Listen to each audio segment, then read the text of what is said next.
Hello everyone, I'm sure you all know that famines and food shortages have been a fact of life for centuries. Whether it causes malnourishment of a dozen or the death of thousands, there has always been a negative impact due to these. Since the 1980s, however, there has been drastic reduction in the amount of famines, in all but the most undeveloped countries. Over here, on the right, you can see a graph of the death toll of famines since 1860s. As you can see, due to the innovations in agriculture, deaths from famines have drastically been reduced in the past 40 years, and even eliminated in some places. Given this info, you may think that famines are a phenomenon of the past. However, a new cause of famines is starting to show itself. This cause is, of course, climate change.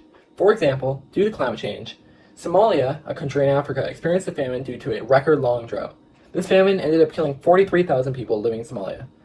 While it may not be impacting us like the people of Somalia, even people in developed countries may begin to feel the effects within the next century. As you can see again on the right in this graph, as crop yields decrease, consumption must be lowered. The crop that is affected the worst, corn, is particularly impactful because corn is used to feed almost all cattle. This will mean that our consumption of meat must drastically be lowered. Let's face it, we all know that the leading cause is climate change, but do we really understand what climate change can bring? Climate change can bring intensive and unpredictable climate conditions so quickly that it does not allow organisms, such as crops, to adapt fast enough. These extreme conditions can also affect the production of crops and agricultural production. Conditions include natural disasters, which results in the destruction of crops needed to feed people. And this can cause food insecurity, which is having no access to enough food to meet the needs of the people, thus leading to famines of those in place of food insecurity. Adding on to natural disasters, the whole shebang thingy, climate change can also cause heat waves, which can cause stress to the crops, overall decreasing the numbers yielded. As you can see from the graphs here, you can see that the yields drop as temperatures increase in some of the most grown commercial crops. And while the amount of soy and corn harvested each year is abnormal, there is a clear decline in the crop yields each year because of the higher weather conditions and the abnormal weather in general. And while high weather conditions are bad because of the reason of our crop production, weather conditions such as heavy precipitation will not benefit anymore. Heavy precipitation can cause waterlogging of soil, which is not good because waterlogging can reduce the crops that are harvested each year and slows the gas exchange between carbon and oxygen between crops and the atmosphere. Humans' impact on climate change through agriculture can first be felt with the demands for cheap meat. People want to be able to buy meat at a cheap price, which raising the livestock of these animals generates a lot of methane. Beef production especially creates a lot of methane, with the 1.5 billion cows raised for beef production generating at least 231 billion pounds of methane per year. This is a lot of methane that is directly the cause of human desires. Secondly, humans' actions speed up climate change relating to agriculture through food waste. When food decomposes, it generates methane, and the U.S. especially wastes a lot of food. About 1/3 of U.S. food meant for human consumption each year is wasted.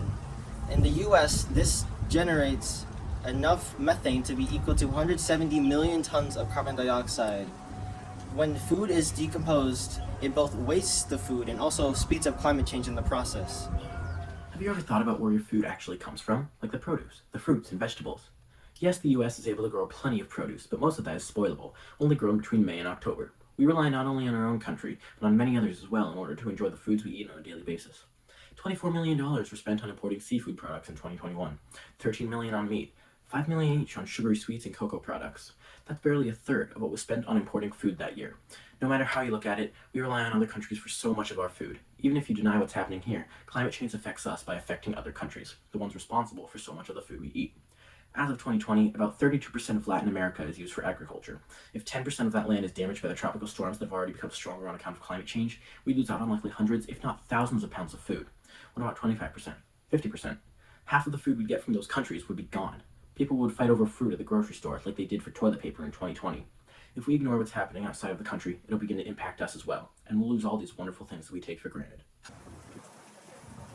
Even though we may all starve due to climate change, we can also reduce its impact on agriculture by overall making agriculture more efficient. And two, we can reduce reliance on factory farming by moving towards plant-based meat substitutes, and also cultured meat, which is meat grown inside of a lab.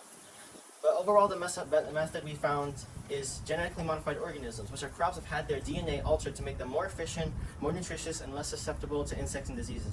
However, some people are skeptical about GMOs, saying that there may be adverse health effects when eating them. However, studies have shown that there are little to no health risks when eating GMOs. However, there are two major downsides that we found, is that companies may implement terminator genes into their GMOs, which makes the seed of the crop non-fertile, which means it will increase reliance on the companies. And two, the GMOs may outcompete naturally occurring species and decrease the biodiversity of an area.